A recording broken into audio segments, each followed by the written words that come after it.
O vídeo já vai começar, mas antes, não se esqueça de se inscrever e ativar as notificações.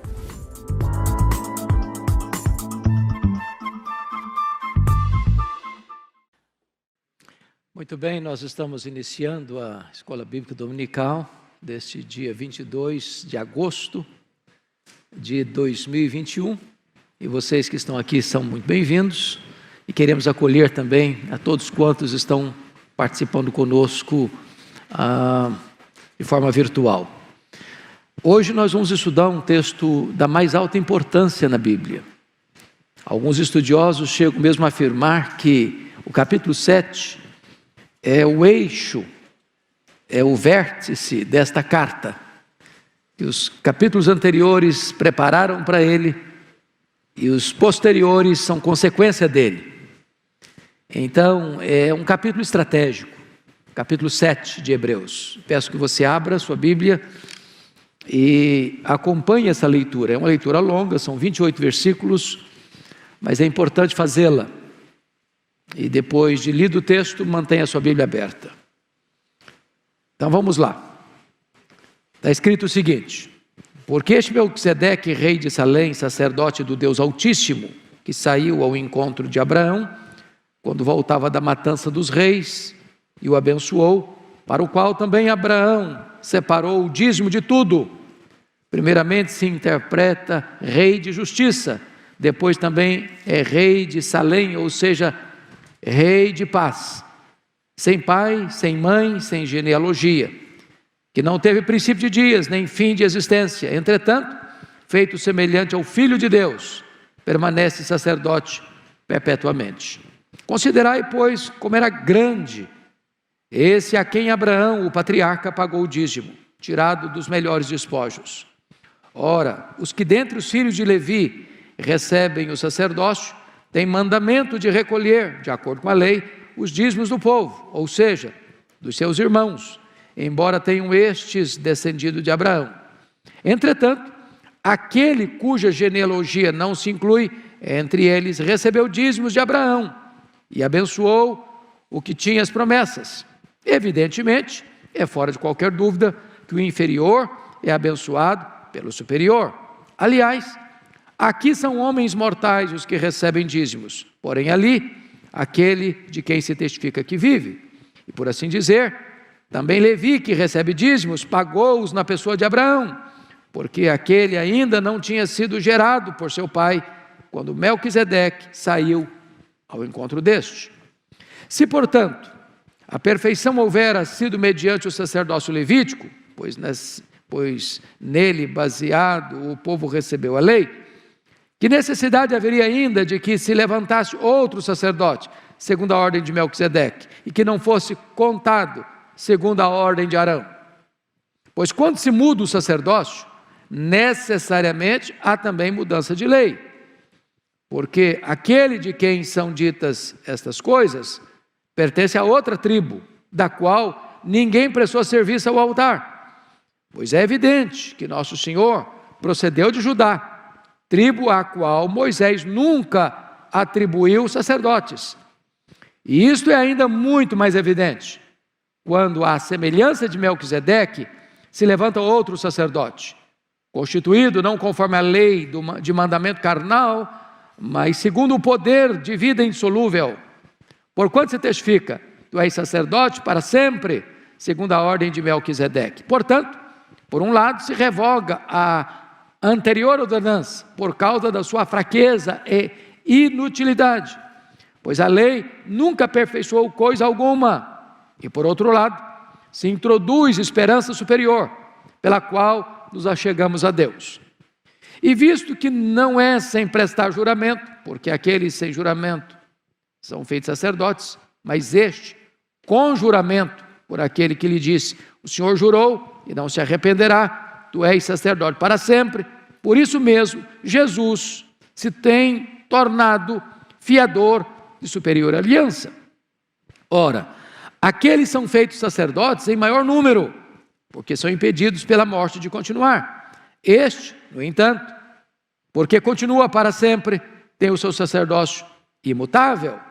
Por isso também, pode salvar totalmente os que por ele se chegam a Deus, vivendo sempre para interceder por eles.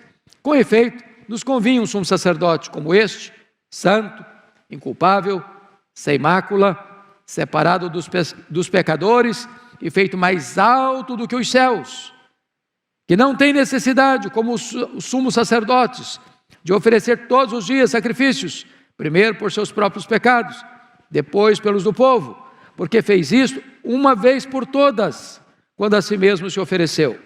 Porque a lei constitui sumos sacerdotes a homens sujeitos à fraqueza, mas a palavra do juramento, que foi posterior à lei, constitui o Filho perfeito para sempre.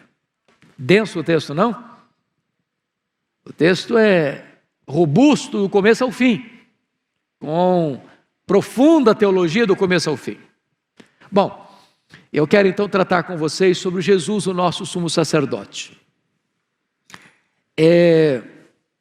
O autor já vem tratando deste assunto desde o começo da carta, e eu queria que vocês conferissem isso.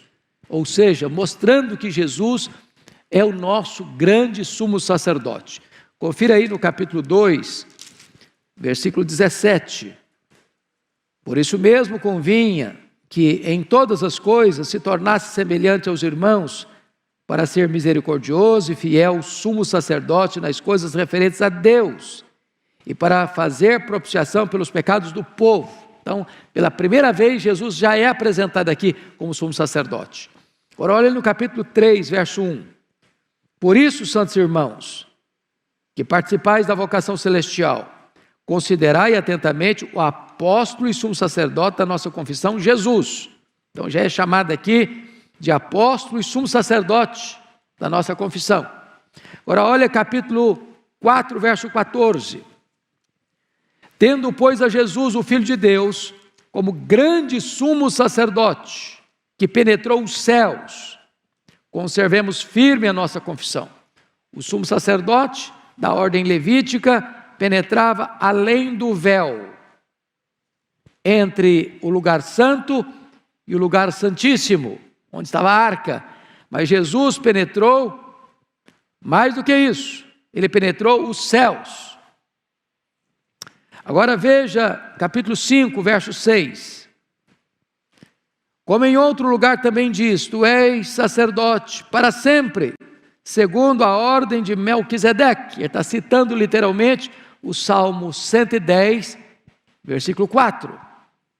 Agora olha capítulo 5, versículo 10.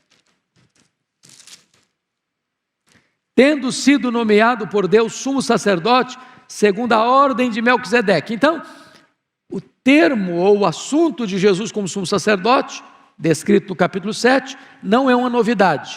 Ele não está introduzindo aqui o assunto. Ele está apenas agora delineando profundamente, consubstanciando o argumento dele, teologicamente, no capítulo 7. Mas o assunto já tinha sido apresentado. Tá bom? Então, por que ele está tratando disso? Eu tenho dito isso reiteradamente, porque isso precisa ficar na sua cabeça, no seu coração. Por que ele está tratando disso? O problema era o seguinte: lá no primeiro século, já estava acontecendo a perseguição religiosa. Os crentes estavam sendo perseguidos, seus bens estavam sendo saqueados, suas casas sendo tomadas, e os crentes saindo mundo afora, como peregrinos e forasteiros, por causa da perseguição. E aí muitos judeus convertidos ao cristianismo, por causa da perseguição aos cristãos, estavam sendo tentados a voltar do cristianismo para o judaísmo. E o autor aos Hebreus está dizendo que voltar para o judaísmo, abandonando a Cristo, é uma loucura. Por quê? Porque no cristianismo você tem Jesus, e ele é melhor do que os profetas, melhor do que os anjos, melhor do que Moisés, melhor do que Arão, melhor do que Josué. O sacrifício dele é melhor do que o sacrifício levítico. A nova aliança inaugurada no seu sangue é superior à velha aliança. O sacerdócio dele segundo a ordem de Melquisedeque, é superior ao sacerdócio levítico. Então, deixar Cristo é apostasia, é caminho de morte. E nesse capítulo que nós lemos, ele está mostrando para nós por que Jesus Cristo, sumo sacerdote, pela ordem de Melquisedeque, é superior ao sacerdócio levítico. Então, com isso na sua mente, vamos entrar na exposição do texto. Primeiro, ele vai tratar da singularidade de Melquisedeque. Melquisedeque só aparece 2 vezes no Velho Testamento. Gênesis 14, versos 17 a 24. Lembram-se disso? Quando Abraão voltava daquela batalha com os reis para resgatar Ló, seu sobrinho, das mãos deles. Quando ele está voltando com os despojos, o Melquisedeque, que era rei de justiça e rei de paz, rei de Salém. Salém é uma abreviatura da palavra Jerusalém. Jerusalém é a cidade da paz. E aí o Melquisedeque vai ao encontro de Abraão. Abraão paga o dízimo a ele. E ele abençoa Abraão. Ele dá pão e vinho, símbolos do corpo e do sangue de Jesus. E agora esse Melquisedeque, que não tem origem de pai, de mãe, de genealogia, não é uma figura alegórica. Ele foi um personagem real, que viveu num tempo real, que foi rei de uma cidade real. Mas é uma figura tipológica. Quando diz que ele não teve genealogia, não é que ele não teve pai nem mãe. Não é que ele caiu assim, do nada, de paraquedas. Está mostrando que a Bíblia não registra quem foi o pai dele, quem foi a mãe dele, que dia que ele nasceu, nem que dia que ele morreu. O propósito desse homem era ser tipo de Cristo, que viria exercer um sacerdócio segundo a ordem de Melquisedeque. Por quê? Porque todos os sacerdotes que você encontra no Velho Testamento tinham que ser da tribo de quem? De Levi. De Levi. Nenhuma outra tribo podia suscitar sacerdotes, só da tribo de Levi. Quando se distribuiu terras, na posse da terra, todas as outras tribos tinham terras, trabalhavam na lavoura, cultivavam os campos, construíam casas, faziam as coisas. Essas outras tribos traziam as primícias para o sustento da tribo de Levi. Eles não tinham herança, eles não tinham terras, eles não tinham lavouras, eles não cultivavam o campo, mas eles trabalhavam no templo, no tabernáculo, depois no templo. O papel deles era espiritual, e eles eram sustentados pelos dízimos que as outras tribos traziam. Agora, Jesus Cristo é sumo sacerdote, mas ele não era da tribo de Levi. De que tribo Jesus pertencia? A tribo de Judá. A tribo de Judá era a tribo de reis e não de sacerdotes. É por isso que Jesus Cristo agora é sacerdote segundo a ordem de Melquisedeque e não segundo a ordem levítica. Então, a posição elevada de Melquisedeque, olha comigo no verso 1, porque este Melquisedeque, rei de Salém, sacerdote do Deus Altíssimo, que saiu ao encontro de Abraão, quando voltava da matança dos reis, e o abençoou. Então veja você que ele ocupa 2 posições. Ele é rei e ele é o que mais? Sacerdote. Você não vai encontrar isso depois que a lei foi dada. O rei não podia ser sacerdote, o sacerdote não podia ser rei. Vocês lembram do rei Uzias, que tentou dar uma pincelada para ser sacerdote e entrou no templo E ele saiu de lá leproso? Não podia. Sacerdote e rei, Melquisedeque era. Por quê? Porque ele apontava para Cristo. Cristo é rei, Cristo é sacerdote. Ele não podia ser da ordem levítica, porque não havia permissão para isso. Ele era ele era sumo sacerdote da ordem de Melquisedeque. Melquisedeque era rei, Melquisedeque era sacerdote. Vejam vocês a destacada autoridade de Melquisedeque, porque o versículo 1 diz que Melquisedeque abençoou Abraão e não Abraão abençoou Melquisedeque. Quem abençoa é maior do que o abençoado. O Melquisedeque era maior do que Abraão. Abraão era o pai da nação de Israel. Abraão é o pai dos crentes.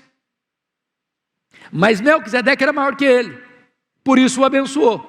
Então o texto está destacando aqui a grande autoridade de Melquisedeque. Ora, se os levitas, de onde saíam os sacerdotes, era bisneto de Abraão, bisneto, né? Porque o Isaac era filho de Abraão, o Jacó era o filho de Isaac, portanto o Jacó era neto de Abraão, o Levi era filho de Jacó, portanto o Levi era bisneto de Abraão. Então vejam vocês que o Melquisedeque é maior que Levi. Maior que Levi. A ordem de Melquisedeque é superior à ordem levítica. Terceiro, é importante destacar a dupla função de Melquisedeque. A dupla função de Melquisedeque, porque, voltando a repetir, um rei não podia exercer o sacerdócio e nenhum sacerdócio podia ocupar a função de rei. Mas Melquisedeque ocupa as duas funções. Por quê? Porque ele é tipo de quem? De Cristo. Cristo é o sumo sacerdote e Cristo é o rei dos reis. Agora vejam vocês, em quarto lugar, a singularidade de Melquisedeque no versículo 3, parte A. Sem pai, sem mãe, sem genealogia, que não teve princípio de dias, nem fim de existência. O que significa isso? Significa que ele não teve predecessor e que ele não teve sucessor. Que nós não temos registro da sua genealogia. Mas ele foi um homem. Ele teve uma mãe, ele teve um pai.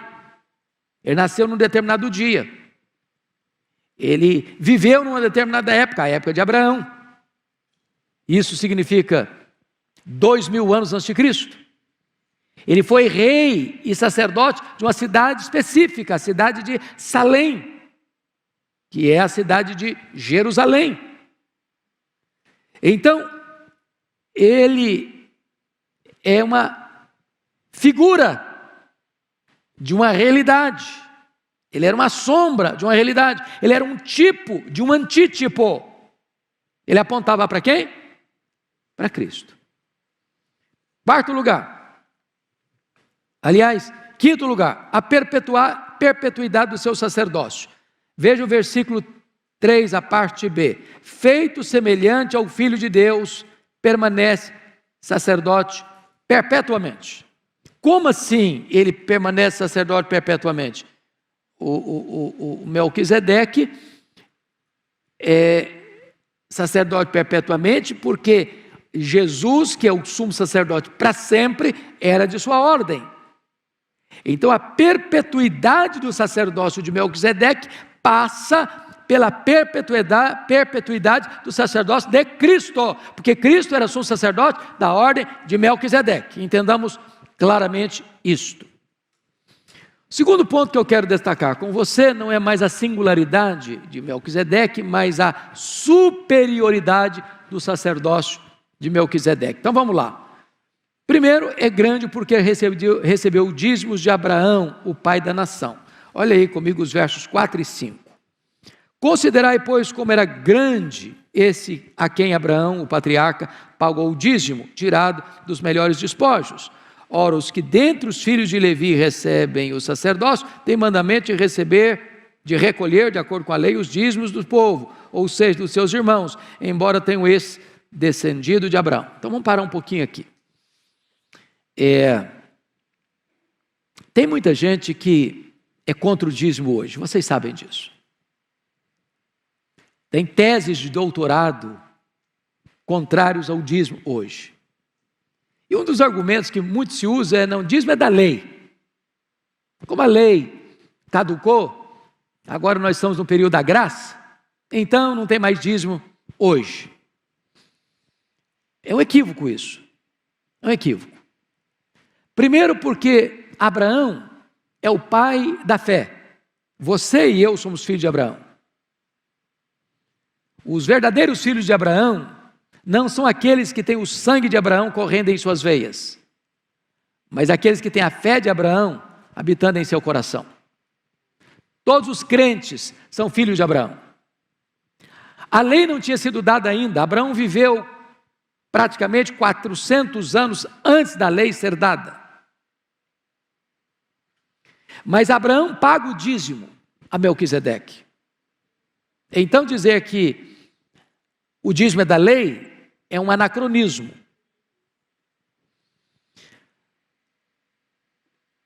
O dízimo permanece durante a lei. Por quê? Porque ao vir o sacerdócio levítico, Deus estabelece que as tribos entregassem as primícias para o sustento da tribo levítica. Então está dentro da lei. Mas agora, com o cessamento do sacerdócio levítico, continua o sacerdócio de Cristo, segundo a ordem de Melquisedeque. Se Abraão pagou dízimo a Melquisedeque, os filhos de Abraão pagam dízimo a Cristo. O próprio Levi pagou dízimo a Melquisedeque. Por quê? Porque o Levi estava nos lombos de Abraão. Ele era bisneto de Abraão. Se o bisavô pagou o dízimo, os bisnetos estavam em Abraão quando se pagou o dízimo a Melquisedeque. Portanto, o dízimo, ele é permanente. Aliás, o próprio Jesus deixou isso claro em Mateus 23, 23. Tem gente que acha que Jesus está criticando o dízimo. Ele não está criticando o dízimo. Em Mateus 23, 23. Ai de vós, escribas e fariseus, que dais o dízimos do endro, da hortelã e do cominho, e negligenciais o principal da lei, a justiça, a misericórdia e a fé. Devia fazer essas coisas, a justiça, a misericórdia e a fé, sem omitir aquelas, sem omitir os dízimos. O que Jesus está condenando aqui? Não é o dízimo. O que Jesus está condenando aqui é a prática errada dos dízimos. Os fariseus, os escribas, pegavam o dízimo e usavam o dízimo como um amuleto espiritual. Eu entreguei o dízimo, está tudo certo. Agora eu posso descuidar da justiça, agora eu posso descuidar da misericórdia, agora eu posso descuidar da fé, porque eu entreguei o dízimo, estou blindado, estou protegido. E Jesus, não, está errado. Está errado. Está errado. O fato de você ser um dizimista não blinda você e não dispensa você de praticar a justiça, a misericórdia e a fé. Você deve fazer essas coisas, sem esquecer, sem omitir aquelas. Continua sendo dizimista. O princípio é o mesmo. Quando você vai para 1 Coríntios capítulo 9, tratando do ministério da igreja hoje, está escrito lá, quem está no ministério, viva do ministério. Quem serve a casa de Deus, viva da casa de Deus. Assim como lá atrás, as tribos pagavam o dízimo, a tribo levítica, para exercer o ministério, assim hoje a igreja recolhe dízimos para manter a casa de Deus, para sustentar os obreiros de Deus. Bom, agora notem comigo, Melquisedeque é maior que Abraão, porque recebe dízimos dele e abençoa ele. Olha os versos 6 a 8 comigo, por gentileza. Entretanto, aquele cuja genealogia não se inclui entre eles, recebeu o dízimo de Abraão e abençoou o que tinha as promessas. Ou seja, o Melquisedeque abençoou Abraão que tinha as promessas. Evidentemente, é fora de qualquer dúvida que o inferior é abençoado pelo superior. Então, se Melquisedeque abençoou Abraão, ele é superior a Abraão. Versículo 8. Aliás, aqui são homens mortais os que recebem dízimos. Aqui são os mortais. Por exemplo, os levitas recebiam dízimo. Os sacerdotes levitas recebiam dízimo. A tribo de Levi recebia dízimo. Eram homens mortais. Aqui são homens mortais os que recebem. Os dízimos eram levados à casa de Deus. Trazei todos os dízimos à casa do tesouro. Os que recebiam esses dízimos eram homens mortais. Agora olha mais. Porém, ali, aquele de quem se testifica que vive. O Melquisedeque era um símbolo de Cristo. O Melquisedeque era tipo. Mas Melquisedeque era um homem. Que embora a Bíblia não mencione a genealogia dele, nem o nascimento e nem a morte dele, ele era um homem que viveu num tempo, numa cidade, que exerceu uma função dupla, sacerdócio e reinado. Mas ele era um homem, portanto ele morreu. A única pessoa que é eterna, que é o Pai da eternidade, que é o Criador, e que nunca vai ter fim, que seu reinado é eterno, que seu sacerdócio é para sempre, é Cristo. Então, na verdade, lá atrás, se pagava dízimo a homens mortais. Você e eu entregamos dízimos para aquele que vive para sempre. Você não entrega dízimo para a igreja, você entrega dízimo para Jesus. Dízimo é um ato de culto, é um ato de adoração. É para a manutenção da igreja, mas a igreja é de Deus. Os homens administram o dízimo, mas o dízimo é deles. O dízimo não é da igreja, o dízimo é de Deus. É a Ele que você entrega. Aliás, tudo é dele. Alguém pergunta assim: quando você entrega o dízimo, com quanto você fica? Você não fica com 90%, você fica com 100%. Porque os 10% que você devolve, paga, entrega, não são seus, são dele. Então, reter o dízimo é subtração. Roubará o homem a Deus? Todavia vós me roubais. Em que te roubamos? Nos dízimos, nas ofertas. Então, reter o dízimo é roubar a Deus. Entregar o dízimo é devolver aquilo que não é nosso, é santo ao Senhor. Então Deus deixa com você o 100% que lhe pertence. São dádiva dele. Para o seu sustento. Para que você abençoe mais pessoas ainda. Então, é muito importante você perceber no texto esta questão da importância e da superioridade de Melquisedeque, porque ele recebe dízimos e ele abençoa. Mas olha comigo que ele é superior a Levi. Veja os versículos 9 e 10 comigo.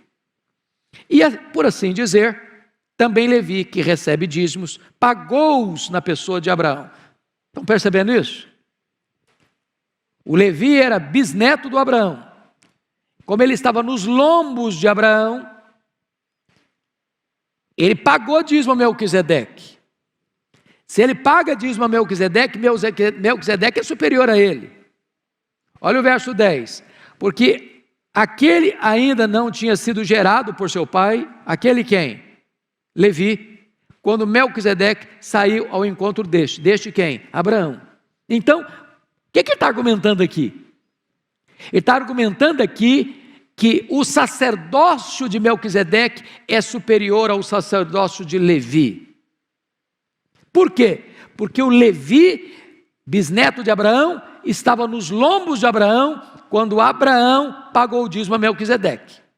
É um pouco complicada a linguagem, irmãos, mas vocês têm que pegar a base. Ele está construindo um argumento. Qual o argumento que ele está construindo?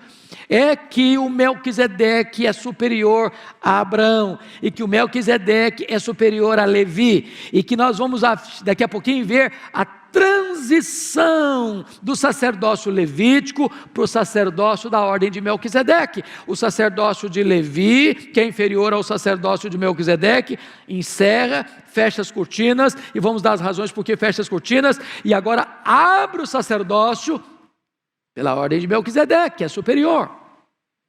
Terceiro ponto da nossa meditação. o fim do sacerdócio levítico e a perpetuidade do sacerdócio de Cristo. Vamos ver isso a partir do verso 11 até o verso 19. É claro que o sacerdócio de Arão apontava também para Cristo na sua humilhação. E o sacerdócio de Melquisedeque aponta para Cristo na sua exaltação e glorificação. Então vamos ver. Primeiro, o sacerdócio levítico é transitório. Versículo 11, confira comigo. Se, portanto, a perfeição houvera sido mediante o sacerdócio levítico, pois dele baseado o povo recebeu a lei, que necessidade haveria ainda de que se levantasse outro sumo sacerdote segundo a ordem de Melquisedeque, e que não fosse contado segundo a ordem de Arão? O que ele está dizendo? Se o sacerdócio levítico fosse perfeito, não teria necessidade de um outro sacerdote, de outra ordem. Não teria necessidade de Cristo vir ao mundo. Os problemas do povo estariam resolvidos dentro da ordem levítica. O que acontecia? Eles eram imperfeitos. Eram homens imperfeitos, oferecendo sacrifícios imperfeitos, em favor de homens imperfeitos. Por isso, precisava repetir. Era imperfeito. Tá? Ele teve um começo, ele teve um fim, ele cumpriu o seu papel e saiu de cena. Segundo ponto, o sacerdócio levítico, além de transitório, segundo o verso 11, ele é o quê? Imperfeito. Se é imperfeito, ele não pode perpetuar. Ele não pode permanecer. Por que imperfeito? Porque o próprio sacerdote é imperfeito. O sacrifício que ele oferece, sangue de bodes, de cordeiros, de carneiros, de bois, imperfeito, não pode purificar pecados. Ele era tipológico, ele apontava para algo que era perfeito. Ele é transitório. Terceiro ponto, o sacerdócio de Cristo não procede da ordem levítica. Olha comigo os versos 12 e 14. Pois quando se muda o sacerdócio, necessariamente há também mudança de lei. Porque aquele de quem são ditas essas coisas pertence a outra tribo, da qual ninguém prestou serviço ao altar. Pois é evidente que nosso Senhor procedeu de Judá, tribo a qual Moisés nunca atribuiu sacerdote. Vamos entender isso aqui. Por exemplo, para você ter um novo governo, você tem que ter uma mudança de lei. O Brasil, por exemplo, é um país, o quê? Presidencialista. Hoje, o presidente Bolsonaro, ou ontem, o presidente Dilma, ou os presidentes anteriores, nenhum deles poderia se levantar e dizer o seguinte: hoje eu me declaro rei. A realeza é um outro sistema de governo. Para que haja uma transição de um sistema presidencialista para um de realeza, tem que fazer o quê? Mudar a lei. Mudar a lei. Se mudou a lei, é legítimo. Se não mudou a lei, não é legítimo. O que ele está dizendo? Todo sacerdote que exercia o ministério sacerdotal em Israel era de qual tribo? Qual tribo? De Levi. Era possível naquela época um membro da tribo de Judá se autoproclamar sacerdote? Não. Por que não? Porque a lei dizia que tinha que ser da tribo de Levi. Então não dá para mudar o ministério sacerdotal sem mudar a lei. Mas ele está dizendo aqui para nós, no versículo 12, pois quando se muda o sacerdócio, necessariamente há também mudança de lei. Por que tinha que mudar? Porque o versículo 14 explica. Porque a tribo da qual Jesus procede, nunca Moisés nomeou sacerdote. Era a tribo de Judá. A tribo de Judá era a tribo de quem? Dos reis. Então, houve uma mudança de lei, para que Jesus pudesse ser o quê? Ser sacerdote. Ser sacerdote. Agora, notem vocês comigo, a profecia dessa mudança. Abra lá, só um pouquinho, depois vocês voltam, bota-se o dedo para não perder. Salmo 110, versículo 4.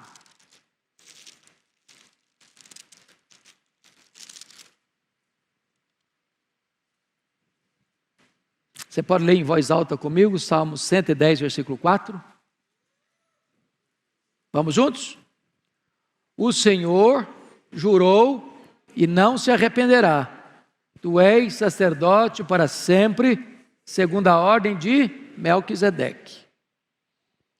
Isso é uma profecia messiânica. Está apontando para quem? Para Cristo. Sacerdote para sempre, segundo a ordem de Melquisedeque. Então vamos lá. O sacerdócio de Cristo, em quarto lugar agora, o sacerdócio de Cristo é constituído por um poder superior. Olha aí, versículo 7, Hebreus 7, 15 e 16, uma ordem superior. E isto é ainda muito mais evidente quando, à semelhança de Melquisedeque, se levanta outro sumo sacerdote, constituído não conforme a lei de mandamento carnal, mas segundo o poder de vida indissolúvel. Vamos entender isso aqui, irmãos. O que é que punha fim na carreira de um sacerdote levita? O que é que punha fim na carreira dele? A morte. Morreu, acabou. Não é sacerdote mais. Então tinha que ter... Uns encerravam, uns aposentavam, outros começavam. Aposentavam, outros começavam. A morte botava fim. Mas Jesus, ele é constituído sacerdote de uma outra maneira. Versículo 16, constituído não conforme a lei de mandamento carnal, mas segundo o poder de vida insolúvel. Por quê? Porque Jesus venceu a morte, ele ressuscitou, ele não morre mais, a morte não pode alcançá-lo. Ele está lá no céu, e ele está lá como sumo sacerdote, intercedendo por nós. É um poder insolúvel, não tem mais possibilidade de transição sacerdotal. Jesus encerrar a carreira dele como sumo sacerdote, não tem. Este é o argumento que o texto está dizendo aí. Mas preste atenção agora, em quinto lugar, o sacerdócio de Cristo é estabelecido por um juramento divino. Verso 17, porquanto se testifica, tu és sacerdote para sempre, segundo a ordem de Melquisedeque. Veja você isso. É estabelecido por um juramento divino. Tu és sacerdote, jurou o Senhor, tu és sacerdote para sempre, segundo a ordem de Melquisedeque. Uma lei se muda, mas um juramento jamais. Jamais. Deus jurou. Vamos entender isso aqui. Quando alguém fazia um juramento na Bíblia, ele fazia um juramento em nome de alguém superior a ele, certo? Quem é superior a Deus? Ninguém. Então, em nome de quem Deus jurava? Seu próprio nome. Quando há um juramento, o juramento não pode ser o quê? Quebrado. Quando Deus faz um juramento, ele está dizendo o seguinte: é para sempre, é imutável, não vai ter cessamento, término daquilo que eu estou jurando. Então, esse é o ponto que eu chamo a atenção dos irmãos. Em sexto lugar, o sacerdócio de Cristo traz esperança superior. Olha comigo os versos 18 e 19. Portanto, por um lado, se revoga a anterior ordenança. Qual a anterior ordenança?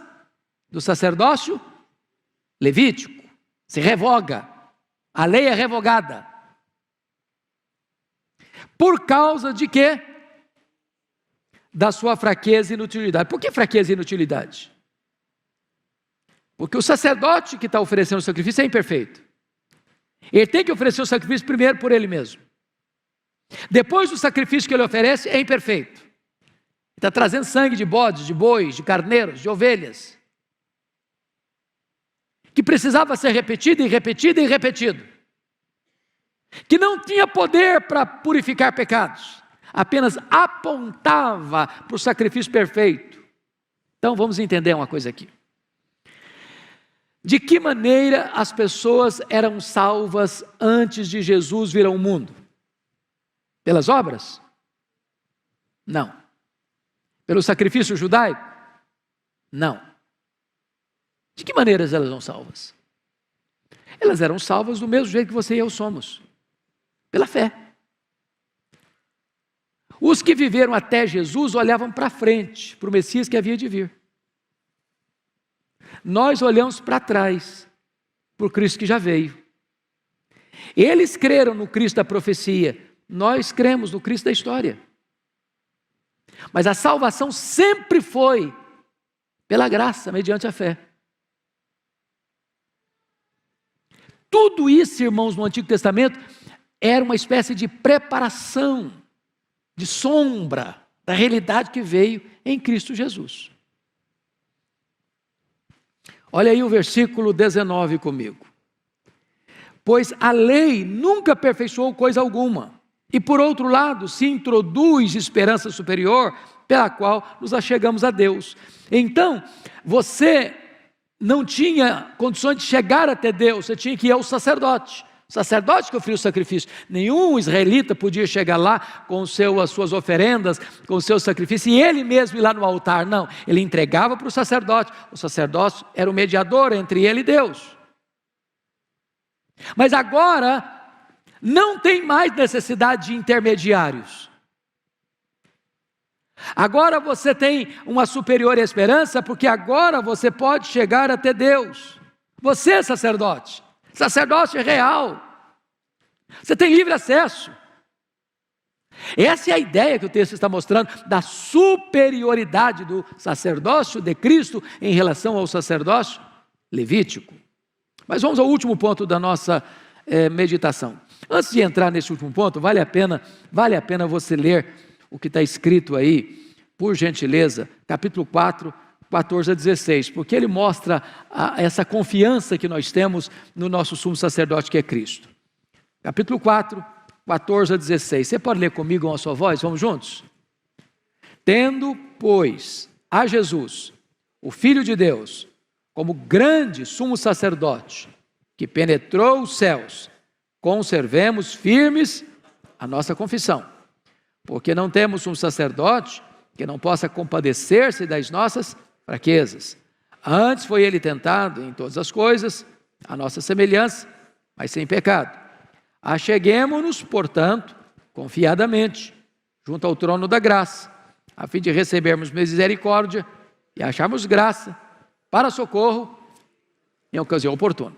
Muito bem, dito isso, vamos ao último ponto. O quarto ponto desta mensagem. Primeiro, só para vocês que estão acompanhando, a singularidade de Melquisedeque, versos 1 a 3. Segundo, a superioridade do sacerdócio de Melquisedeque, versos 4 a 11.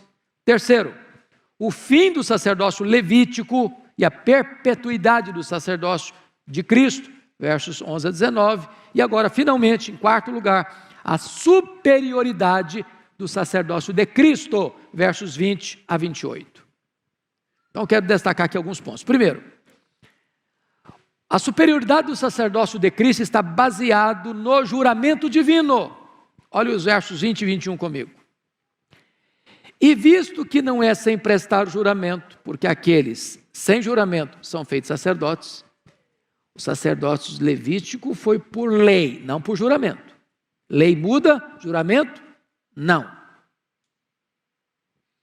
Mas este sacerdócio de Cristo, com juramento, por aquele que lhe disse, o Senhor jurou, ainda está mais claro, e não se arrependerá.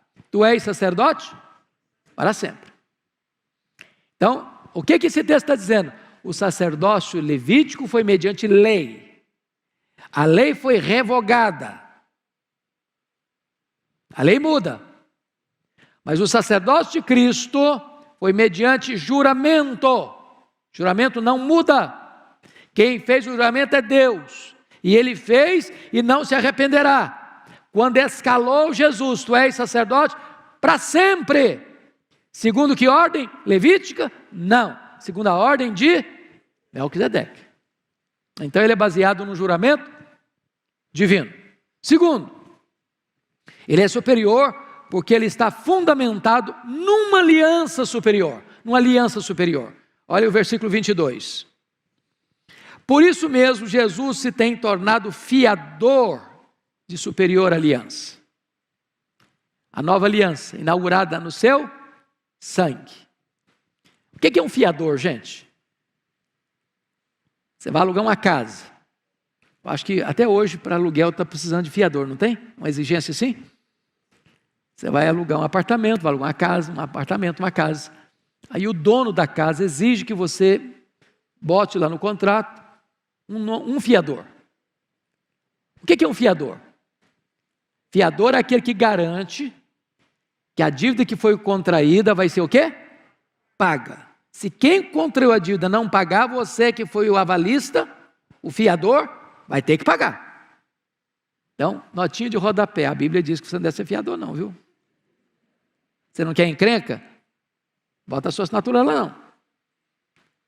Porque tem gente honesta. E gente honesta pode ter um problema financeiro, não pode? Pode. Mas tem gente que não é honesta, que vai fazer exatamente uma dívida com a intenção de não pagar, de dar calote.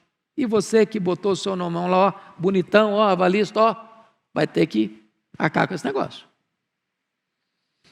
O que o texto está querendo dizer para nós? Que Jesus é o fiador. De quê? Da nova aliança. Dessa nova lei, dessa nova aliança agora, que vai estabelecê-lo como sumo sacerdote. Tá? Então está fundamentado numa aliança superior. Terceiro, é superior porque é demonstrado pela sua atividade permanente. Atividade permanente, olha os versículos 23 e 24. Ora, aqueles são feitos sacerdotes em maior número, na ordem levítica, né? Porque são impedidos pela morte de continuar. Claro. Tinha vários sacerdotes. Mas eles não podiam ter um ministério permanente, por quê? Porque o cara fica velho, fica doente e morre. Cessou. Agora, olha aí comigo, versículo 24. Este, no entanto, porque continua para sempre, tem o seu sacerdócio mutável. Então, tem alguma chance de Jesus deixar de ser sumo sacerdote? Tem alguma chance do juramento cair por terra? Deus se arrepender? Não. Então, o ministério dele é um ministério permanente.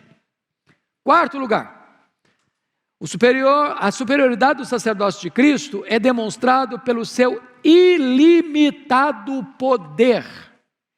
Olha comigo, por favor, versículo 25, parte A. Por isso também pode salvar totalmente os que por ele se chegam a Deus. Deixa eu perguntar para você, ele pode salvar quanto mesmo? Totalmente. Ele não pode salvar parcialmente. Ele pode salvar o quê? Totalmente. Tem alguma chance de você perecer? Você que está em Cristo? Tem alguma chance de você cair da graça e ir para o inferno? Você que creu em Jesus? Não. Quem está dando essa garantia? Ele mesmo. A segurança da sua salvação não está na sua mão. Se tivesse, na sua, na minha, nós estávamos fritos. Somos fracos. Eu gosto muito de um hino da melodia dele, mas a teologia não está boa. Lembra lá na década de 70? Se as águas do mar da vida quiserem te sufocar, segura na mão de Deus e vai. Qual o problema dessa música? Eu que estou segurando. E quando eu seguro, gente, ó, qualquer coisinha, eu solto a mão. A música é linda, mas a letra está ruim. Quem segura na mão de quem? Eu que seguro na mão de Deus ou Deus que segura na minha mão? É Deus quem segura na minha mão. Salmo 73. Ele segura na minha mão, sua mão direita, me guia com o seu conselho eterno e me recebe na glória. É Ele quem está segurando a sua mão. É Ele quem sustenta você. É Ele quem garante a sua salvação. É Ele quem salva totalmente. Quinto lugar, a superioridade do sacerdote de Cristo é demonstrada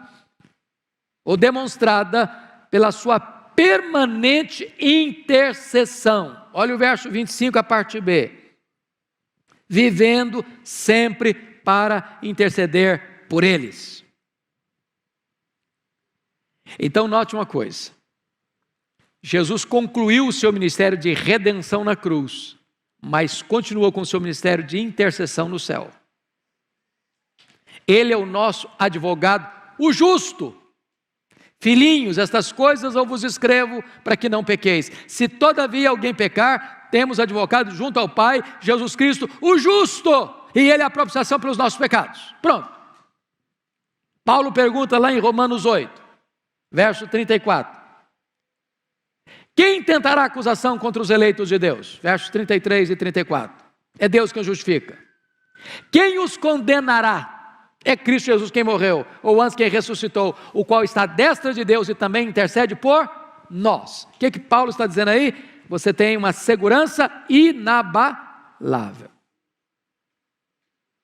Sexto lugar, a superioridade do sacerdócio de Cristo é demonstrada pelo seu caráter inculpável. Olha o verso 26 comigo. Com efeito, nos convinha um sumo sacerdote como este, inculpável, sem mácula, separado dos pecadores e feito mais alto do que os céus. Qual era o problema do sacerdócio levítico, cuja lei caducou, se encerrou? Ele era um homem perfeito, do mesmo jeito das pessoas que ele representava.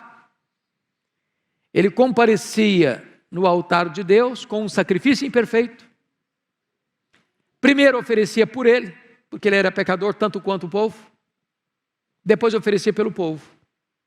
E tinha que fazer isso todo dia, todo dia, todo dia, todo dia. Por quê? Porque era um sacrifício imperfeito. Feito por um homem imperfeito, por pessoas imperfeitas. A lei não aperfeiçoa ninguém. Porque também a lei não foi dada para a sua salvação. A lei foi dada para mostrar para você que você é pecador. E que uma vez você convencido de que é pecador, ela pega você pela mão, como aio, como pedagogo, e leva você a Cristo. Ele é o sacerdote perfeito. Ele fez um sacrifício perfeito. E por isso que ele pode aperfeiçoar todos aqueles que creem nele. Esse é o ponto. Ele é o sacerdote inculpável. Ele é o sacerdote sem mácula. Ele é o sacerdote separado dos pecadores, porque não tinha pecado. E ele é o sacerdote feito mais alto do que os céus. Quanto que é mais alto do que os céus? Qual é a altura que é mais alto que os céus? Ele está, na linguagem de Paulo, exaltado sobremaneira. Não tem como exaltá-lo mais. Último lugar, sétimo e último lugar, fechando. A superioridade do sacerdote de Cristo é demonstrada por sua perfeita oferta. Ele é perfeito. E a oferta que ele oferece? Vamos ver. Versos 27 e 28. Que não tem necessidade, como sumos sacerdotes, de oferecer todos os dias sacrifícios, primeiro por seus próprios pecados, depois pelos pecados do povo, porque fez isso quantas vezes? Uma vez por todas, quando a si mesmo se ofereceu. Então, ele é o sacerdote perfeito, no verso 26, e ele oferece um sacrifício perfeito, no verso 27. Que sacrifício é esse? Ele mesmo. Ele é o sacerdote, ele é o sacrifício. Precisava repetir esse sacrifício? Não. Ele fez isso de que maneira? De uma vez para sempre. E aí ele explica no verso 28, porque a lei constitui sumos sacerdotes a homens sujeitos à fraqueza, mas a palavra do juramento, lembra que o juramento não pode ser interrompido, que foi posterior à lei, constitui o Filho, perfeito, até quando? Para sempre. Meus irmãos, eu acho a Bíblia fantástica. Eu acredito que todo advogado bom de argumentação devia ler a Bíblia. Porque eu não conheço um livro mais fantástico em termos de argumentação lógica, coerente, consistente, fundamentada, bem embasada, do que a Bíblia. É impossível você ler esse capítulo 7 e não ficar impressionado com a riqueza, com a beleza, com a retórica, com a força dos argumentos, para provar uma tese. Jesus Cristo é o grande sumo sacerdote. Portanto, deixar Cristo para voltar para o judaísmo, como os crentes daquele primeiro século estavam sendo tentados, é uma loucura, é uma apostasia. Firmemo-nos em Cristo, irmãos, e louvemos a Deus, porque temos esse grande sumo sacerdote que se compadece de nós em nossas fraquezas e nos assiste em nossas fraquezas. Se estiver sendo tentado aí, corra para Ele, peça socorro a Ele, grite por Ele, Ele virá ao seu encontro, Ele socorre você. Deus nos abençoe, muito obrigado a vocês que estão nos acompanhando.